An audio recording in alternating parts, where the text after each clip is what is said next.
दिल्ली में विधानसभा चुनाव के लिए वोटिंग होने में अब कुछ ही घंटे की देरी बाकी है। अब तक आप लोगों ने कई विश्लेषण देखा होगा, आप लोगों ने तय भी किया होगा कि किसको वोट देना है, किसको वोट नहीं देना है। लेकिन काफ़ी लोग कंफ्यूज होंगे कि दिल्ली में विधानसभा चुनाव कौन जीत रहा है। क्या फिर से अरविंद केजरीवाल दिल्ली के मुख्यमंत्री बनेंगे या पहली बार दिल्ली के मुख्यमंत्री अरविंद केजरीवाल बुरी तरह से विधानसभा चुनाव हारने वाले हैं। आपको मैं 3 फैक्टर बताने जा रहा हूँ, 3M। पहला है महिला, दूसरा है मुस्लिम और तीसरा है महाकुंभ। आप बोलेंगे कि महाकुंभ की बात कहाँ से आ गई? तो महाकुंभ का भी एक बहुत बड़ा रोल रहने वाला है दिल्ली विधानसभा चुनाव में।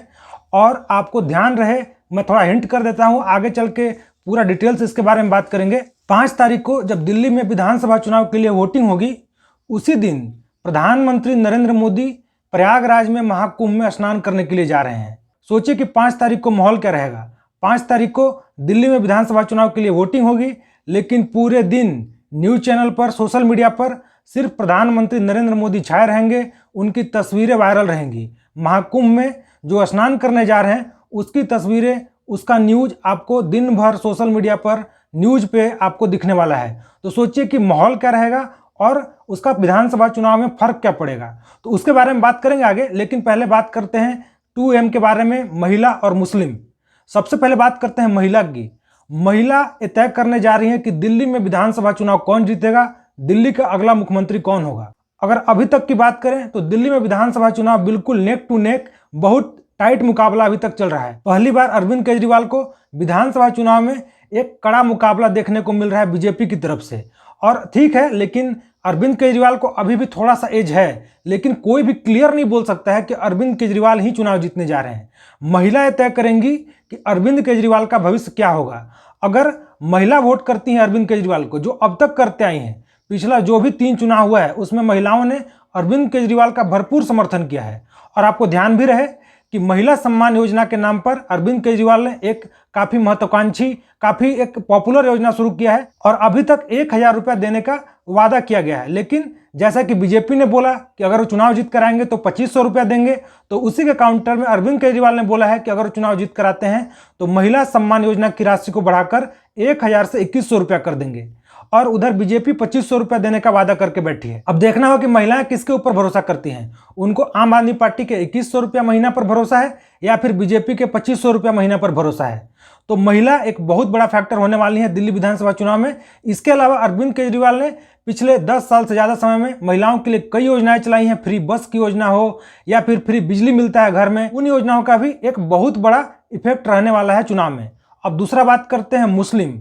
बहुत इंपॉर्टेंट रोल रहने वाला है मुस्लिम का भी, और महिला से बिल्कुल भी इनको कम मत आंकिए।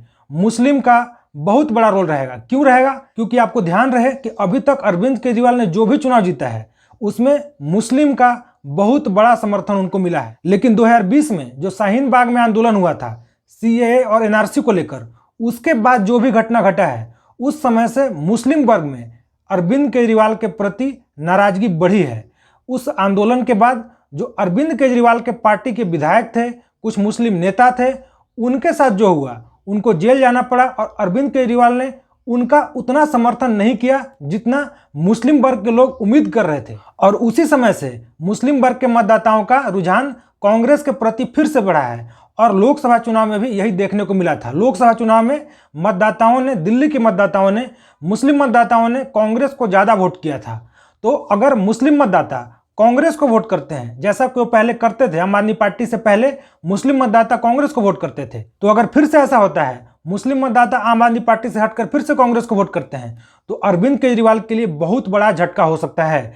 क्योंकि 10 से 12 सीटों पर मुस्लिम तय करते हैं कि कौन चुनाव जीतेगा, कौन चुनाव हारेगा। उनका एक बहुत बड़ा रोल रहता है 10 से 12 सीट पर। ऐसे में अरविंद केजरीवाल और आम आदमी पार्टी को यही उम्मीद होगा कि मुसलमान वर्ग, मुस्लिम मतदाता एक बार फिर से उनको समर्थन करे तो उनके लिए चुनाव जीतना आसान होगा। वहीं दूसरी तरफ राहुल गांधी भी पूरा प्रयास कर रहे हैं कि इस बार उनको मुस्लिम और दलित का वोट मिले। एक रैली में उन्होंने अरविंद केजरीवाल और उनकी पार्टी के नेताओं का नाम पढ़ के बताया कि देखिए, इसमें कोई मुस्लिम नहीं है, कोई दलित नहीं है, कोई पिछड़ा नहीं है। तो एक टारगेट करने की कोशिश कर रहे हैं कि अरविंद केजरीवाल और उनके अगल बगल के लोग, कहीं भी आपको ना मुस्लिम दिखेंगे, ना कोई दलित दिखेगा, ना कोई पिछड़ा वर्ग का दिखेगा।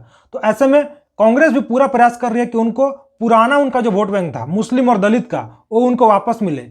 ऐसे में अगर मुस्लिम का वोट कांग्रेस लेने में सफल हो जाती है तो फिर अरविंद केजरीवाल के लिए बहुत बड़ा झटका होगा और जो अभी कड़ा मुकाबला कहा जा रहा है वो सच में काफी मुश्किल हो जाएगा उनके लिए चुनाव जीतना। तो महिला और मुस्लिम ये तय करेंगे कि अरविंद केजरीवाल का राजनीतिक भविष्य क्या होगा, वो फिर से चुनाव जीतेंगे, फिर से मुख्यमंत्री बनेंगे या नहीं। और दूसरी तरफ वही बीजेपी के लिए भी ये काफी इंपॉर्टेंट रहने वाला है कि महिला और मुस्लिम किसको वोट करते हैं। अगर महिला और मुस्लिम फिर से अरविंद केजरीवाल को वोट करेंगे तो बीजेपी के लिए सत्ता में वापसी काफी मुश्किल हो जाएगा। अब बात करते हैं महाकुंभ का।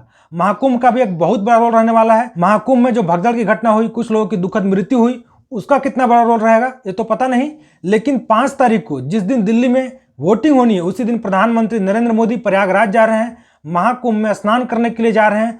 तो पूरा प्लानिंग के साथ बीजेपी ने ये प्रधानमंत्री नरेंद्र मोदी का प्रोग्राम तय किया है प्रयागराज में कि जिस दिन वोटिंग होना है उसी दिन नरेंद्र मोदी प्रयागराज में होंगे। और अगर आप लोग न्यूज़ चैनल को फॉलो करते हैं, सोशल मीडिया को फॉलो करते हैं, तो आप लोग अंदाजा लगा सकते हैं कि प्रधानमंत्री नरेंद्र मोदी महाकुंभ में डुबकी लगा रहे होंगे, संगम में डुबकी लगा रहे होंगे। और पूरा न्यूज़ चैनल, सभी टीवी न्यूज़ और सोशल मीडिया पे बीजेपी के आईटी सेल सभी लोग प्रचार करेंगे। नरेंद्र मोदी की तस्वीर आपको देखने को मिलेगी, दिन भर उनका वीडियो देखने को मिलेगा, उनका कोई अगर मीडिया से बात करते हैं तो वो देखने को मिलेगा। तो एक पूरा माहौल बनाने की कोशिश होगी और जो बीजेपी का हिंदुत्व वाला छवि है उसको भुनाने की कोशिश होगी 5 तारीख को जिस दिन दिल्ली में वोटिंग होगी। तो यही 3 बड़ा फैक्टर रहने वाला है। हाँ बिल्कुल वो स्वाभाविक है कि जो अभी 8वां पे कमीशन लागू किया है केंद्र सरकार ने, वो भी एक बड़ा फैक्टर रह सकता है क्योंकि दिल्ली में सरकारी कर्मचारी काफ़ी रहते हैं। वहीं दूसरी तरफ अभी जो 1 तारीख को निर्मला सीतारमण ने बजट पेश किया और 12 लाख तक जो जीरो इनकम टैक्स हो गया है उसका भी कुछ रोल रहेगा ही रहेगा। लेकिन 3M का बहुत बड़ा रोल रहने वाला है, महिला, मुस्लिम और महाकुंभ। तो आप लोग भी कमेंट करके बताइए कि आप लोगों को क्या लगता है, क्या फिर से अरविंद केजरीवाल मुख्यमंत्री बनेंगे या फिर 30 साल से ज़्यादा समय के बाद बीजेपी की दिल्ली की सत्ता में वापसी होगी। जो भी आप लोगों को लगता है कमेंट करके जरूर बताइए। अगर वीडियो अच्छा लगा तो वीडियो को लाइक और शेयर कीजिए। चैनल पर नया है तो चैनल को सब्सक्राइब जरूर कीजिए। धन्यवाद।